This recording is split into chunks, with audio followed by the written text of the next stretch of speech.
In this video, I'm going to be going over how I use AI in my $50,000 a month, even $60,000 a month, growth operating agency. Now, I could tell you that I use AI to all my client fulfillment. It does everything. It acquires clients for me. It even wipes my ass, but no, it doesn't. AI is great. AI is awesome, but it's only awesome if you use it correctly. And I've wasted so much time trying to build out things that have made me want to live on a farm with no internet for the rest of my life. But I've also built some really cool stuff, which I'm going to show you in this video, to do with landing pages, copy, statics, AI clones and stuff that you're going to be able to take and apply into your info business or your agency that can save you time and also make you a shit ton more money and avoid all the pain that I've gone through. So let's go into it with use case number one, which is funnels. So we build all of our landing pages for clients with AI. And number one, if you're an agency, the perceived value of you using really nice, like showing really nice landing pages on the call with clients saying this is what it's going to look like is so high. When I get on a sales call with a client, I already have a template for the funnel, which I duplicate from our other client inside of Lovable within 5 minutes. And we use it for VSLs, webinars, confirmation pages, literally everything and anything because it's so customizable. So this is a VSL landing page. This is a low ticket offer landing page here, this one. This is a VSL landing page, our confirmation page. And this is like not even in use for us at the moment, but it is a template that I just duplicated from another client that we have for a UGC. If I have a sales call with a UGC client, I can literally, like, these are just templates here with this chick, but this is an AI image, but I could put an image of the client I'm trying to sign, or even when I'm doing outreach and say, look, I built this entire landing page for you. It's a really sick landing page. It's super smooth. And yeah, I even have a registration page. Like, so easy to do this and customize it. And all you need to do is just like say, hey, make the meet your host section random AI images of women and made up hosts for now. Boom, done. It does it. I have placeholders for all the case studies. Cool. Placeholder lead magnet. It is insane what you can do. And if you want a full guide on Lovable that I made, it's like a Loom video, it's half an hour long, like going through basically everything that you need to know for it. Just DM me on Instagram with the word Lovable and I will send it over. But this is fucking insane. You've got to be using this. I think everyone is, but once you have the templates ready, you can literally just rip them over and over and over again. Use case number two is market research and copy. So copywriting is arguably the number one skill you need as a growth operator and as a marketer. Even sales is copywriting at a high level. Even this YouTube video, really the words that I'm saying are copy. They're trying to persuade you to, take action. Maybe eventually you want to work with me, partner with us as an agency and all of that sort of thing. So everything that I do and everything that we do for all of our clients comes from our ability to use words to persuade people to do things. And yet most of the YouTube videos I see, most of the reels I see, most of the headlines I read, VSLs, webinars, everything I see nowadays is written by AI. And it's so easy to tell. It's not only like M dashes, but it's also certain like language patterns and all of that. It's so obvious, it's low effort, and 99% of the time it is not good at all. So how do we make our copy good? And how do we use AI to do it? Because obviously AI is fucking phenomenal at writing copy. Some copy I've gotten from AI is insane. You can't really tell that it's written by AI. It's actually very, very good. In terms of how we do this, number one, we build SOPs for every single piece of copy that we have. So I'm going to show you our SOP library right now. These are just like a portion of the SOPs that we have that are for inner circle clients. And these aren't even internal agency SOPs, which we have even more of. And every single one of these we can use to create skills.md files inside of Claude. And when we use those skills and the reference copy and when we use those skills plus reference copy, so having a really good reference piece of copy, like this is the A-star, gold star standard that you want to basically feed to the AI, as well as the SOP on the decisions behind why this gold standard is so good, we get a way better output. And because a lot of our, let's say our post-webinar email flow is very similar for each client in terms of the structure, we just need different metaphors and different stories to tell in those emails, we get a very good output 99% of the time. And then all we need to do is simply chief, so look over the copy and remove any of the AI slop, any of the AI kind of euphemisms or language patterns, euphemisms is not the right word, and we just improve the copy slightly. But a lot of the time, using this process of building a very good SOP, like writing the copy yourself, then building a very good SOP, then using that SOP to create a skill, and then using that skill in combination with reference copy and the SOP, you get a phenomenal output. And then secondly, using Whisper Flow. I do this whenever I'm trying to write ads, whenever I'm even writing long form copy, a webinar introduction, things like that. I use Whisper. I give Claude a breakdown of exactly what I'm looking to achieve with a piece of copy, the structure I want to use, the metaphors, the language, the pain points, the desires that will resonate with our ICP, and it will produce a vastly greater output every single time.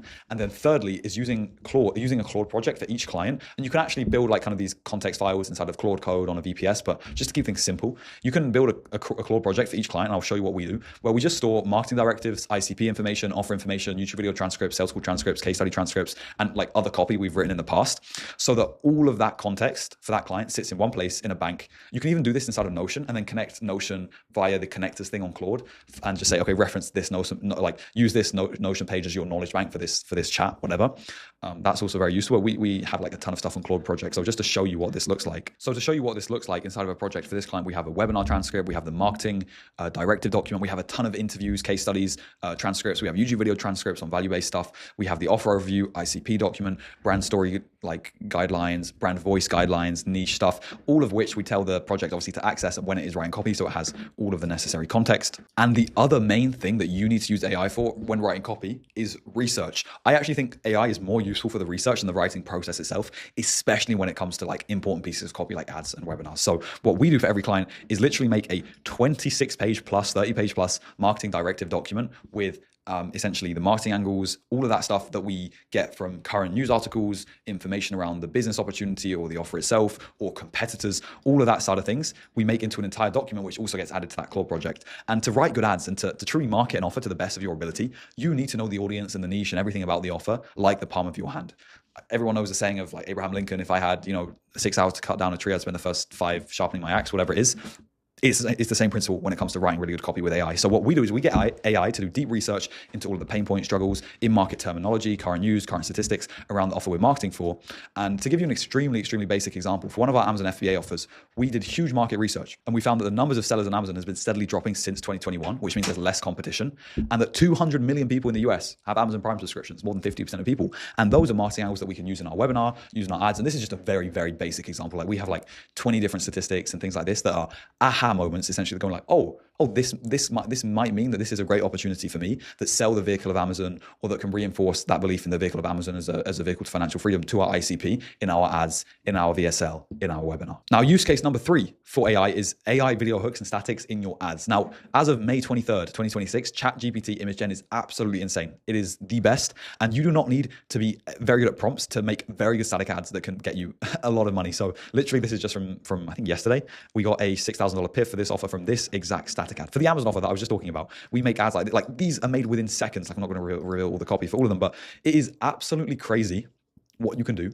with static ads. And just to give you an overview of like our static ad SOP is you want one big idea per ad. You want a headline that takes up at least 30% of the image. You want less text normally, like for most of them. However, longer style ad copy in tweet/iPhone note static ad format can attract higher intent leads because they've had to read copy, resonate with the copy. But once again, even if you're generating the image with AI, you want to write the copy yourself, or at least chief copy that Claude has given you, because if you just ask AI to build you a note style ad for Amazon wholesale, it is going to absolutely flop with the copy and no one is going to, be attracted to it. And then number 4, keep it minimalist with the visual elements. And for like most of our best ads, we've seen promising an outcome in the headline is like a standard that we want to hold. Not on all of the ads, but this is just a rule that we like to keep in mind, like outcomes, outcomes, outcomes. So like this ad is not promising an outcome in the headline. It's promising one in the subheadline. So really, I think we should switch this around. This headline of you're only one supplier away from building a $5,000 Amazon business is promising an outcome in the headline. So that's just a rule that we have. And we've literally also gotten multiple $12,000 PIFs, I meant to say PIFs, like payments, from AI hook ads generated with Higgsfield. So you should only really do this to lengthen the lifespan of a winning ad. I wouldn't recommend using AI hooks without finding winning messaging first. And I'm going to make a full YouTube video on our ad strategy, how we're getting really good results for clients with ads. But AI hooks are an amazing way. You generate them with Higgsfield, like a 6-second AI hook that is then pasted onto a winning ad. We've seen really, really good results with as well. Use case number 4 for AI that is saving me hundreds of hours and could save you as a coach or you as an operator hundreds of hours as well is AI clone. So I have an AI agent run on Claude Code that has the knowledge of every single group call, every single one-on-one call, every single SOP, every single module from my school that I have ever made. And look, it has literally got like every single, like let's say on ads, like all the stuff we have on ads, every single module, it has all the information, all transcribed, all in its knowledge bank. And this AI bot is called Louis AI. As you can see here, it's got like a robot image of me, and it can locate this content for all of my inner circle clients. Also, if my agency clients ever have like a question on a certain strategy or SOP that we're doing, they can ask it too, without them having to search manually for hours or ask me specifically and waste my time really on something that an AI can do in terms of finding the content. Whenever I make a new module or Loom or SOP, I just post it in this private channel and it gets ingested by the bot into the right section of its knowledge base. And with one-on-one like coaching clients that me and my C-suite agency team work with, one-on-one, tell them to scale their agencies or scale the offers that they're scaling, it builds a client profile for them specifically that gets trained on them, their clients, and more. And it automatically sends one-on-one call summaries, sends group call summaries, group call reminders, all of that into the Discord that we host the offer in. And it literally, like I said, saves me hours every single week. It increases the perceived value, of my offer. It also increases the value of my offer because the bot is really cracked. Like you can ask it, review these ads based on Louis' SOP for this, and it will give you a really, really good output. And the reason I say wink, wink here is because if you want to check out the inner circle offer that I have where you work with me one-on-one or in a group setting, you get access to all of these SOPs and material that we use to scale our clients. There's a link in the description for a VSL there. And also, I can teach you, and I'm actually teaching some of my clients how to do this now, how you can use the AI clone as an upsell offer to clients, where we build them a clone that saves them time, allows them to retain mentees for longer and charge higher prices for an upfront setup fee and an ongoing retainer. So our clients can have this clone trained on their knowledge. And I think soon in the info space and in the coaching space, this will sort of become an expectation that when you come into offer, there is some sort of AI implementation where I can get feedback. I can have a specific bot trained on all the information that I want to consume. Because typically for me, if I join an info offer, I do not want to be watching hours of course material. I don't have time to. I want to be able to get my specific questions answered based on all of that knowledge. And this is literally going to become a standard in the future. And already having built this now, it did take me a while, but it is so good. And now we know how to build it for our other clients. And it is so good because we can upsell them. We can have that retainer, and it also helps them. They can sell their coaching program. We use it as a bonus in webinars, and it is killer. Then use case number 5, and probably the most important and easy to set up use case, and the thing that saves us the most time and actually helps our clients make the most amount of money, is data.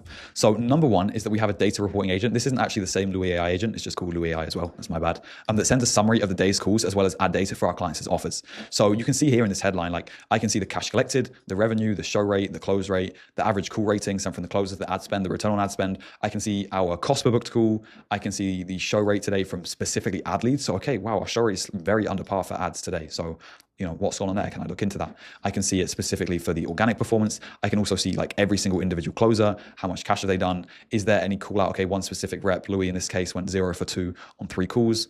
Can we look into those calls? Which one of them are like, maybe is he underperforming one of those calls? Who knows?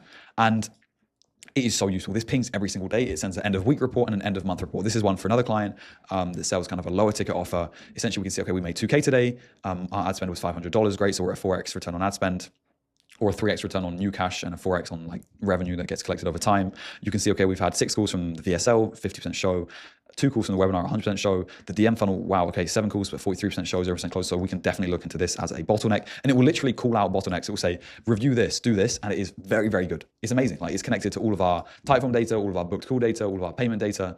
And to be able to like get a bot to send this information out every single day, we do need a source of truth for the data. You cannot get an AI to post a daily data report in Slack without having data to pull from. And we use Airtable as our source of truth for sales data. So after every single sales call, our closers will submit a call outcome form through Airtable, which not only pings over the outcome of the call to Slack, which is useful for sales management, for the offer owner to see like the outcome of a call, also for the setters to see the outcome of a call. So, when we get a new close, okay, new close, boom, this day, this cash collected, this revenue, same with deposit, same with if it's a no call, same with if it's a no show, if the call just didn't close. And also when the call outcome is 1, where it's a close here, it will automate the onboarding, send the onboarding emails, send the onboarding information, all of that stuff.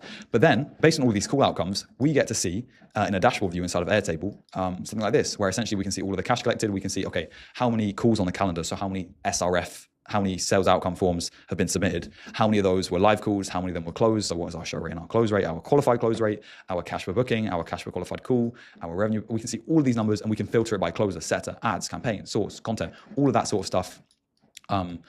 Is then connected to this data report, as well as ads manager data, Typeform data, booked call channel data, CRM data, payment data from either WOP or the payment success channel where the WOP notifications go into, so that we can produce these daily and weekly messages for the team to see. And it is so easy to build these messages. Once you have all the data and you connect it to Claude via MCP, via Claude Code, and you have your agent in Slack, essentially what you need to do is say, hey, can you every single day at 7 a.m. send a message for the previous day's sales data? I want you to format it like this, this, and this, blah, blah, blah. I want you to make sure that you pull the right data from Airtable. I want you to make sure that any duplicates are avoided, all of that stuff. So easy. And also, you can use Webinar Jam or Zoom API Key to build sick dashboards on webinar reporting. This is something else we're doing. So you can see we can see each webinar, we can see individually the performance, and we can then compare the last 2, see the latest 4, whatever it may be. We can see the ad spend, we can see the registrations, the live attendees, the peak attendees. This show was pretty low because the email deliverability for this client is pretty chopped. We can see how many people stayed until the pitch, how many people booked, the booking rate, the call show rate, the close rate, the cash collected, the AOV, the return on ad spend. We can even see this specifically per ad. So we can see how many leads we got, cost per lead, how many of them showed, the show rate individually per ad. This isn't a very good image that I've taken here because obviously this is a very low spend webinar. We only spent $2,800 on this first webinar for the client. But we can also build dashboards like this for sales reporting. So instead of sending like this daily message, we can also say, okay, as well as this daily message, I want you to also build a crazy sick dashboard showing the cash collected for this week, this month. And I can literally show you this dashboard live here where we can see cash collected this week. We can see the return on ad spend, cash this month, cash all time since we've been tracking using this dashboard, the show rate, the close rate, the cash collected, the contracted revenue individually per closer and per setter. We can also filter by quarter, last 90 days. We can see by, just the VSL funnel, just which setter. We can filter by basically everything. And we can even see individual records of every single close, as well as individual ad performance and return on ad spend, which I'm not going to leak down here. And seriously, if you're not using AI to do data reports and have these systems in place, you are really, really, really missing out. Finally, what AI is not useful for. Please do not rely on AI to one-shot webinars, VSLs, ads, and complex copy, because anyone can make 1,000 or 100 or 20 million shitty ads with AI. But what will happen is you're going to end up losing money like everyone else who runs the same shitty ads. Don't replace content with AI. I literally see people with reels that just sound like AI. I'm like, don't replace your thinking and your brain with AI. You are unique. And even like with your clients, they are unique. People don't want to really see AI scripts in content, in VSLs and webinars, because it's obvious when it's done badly.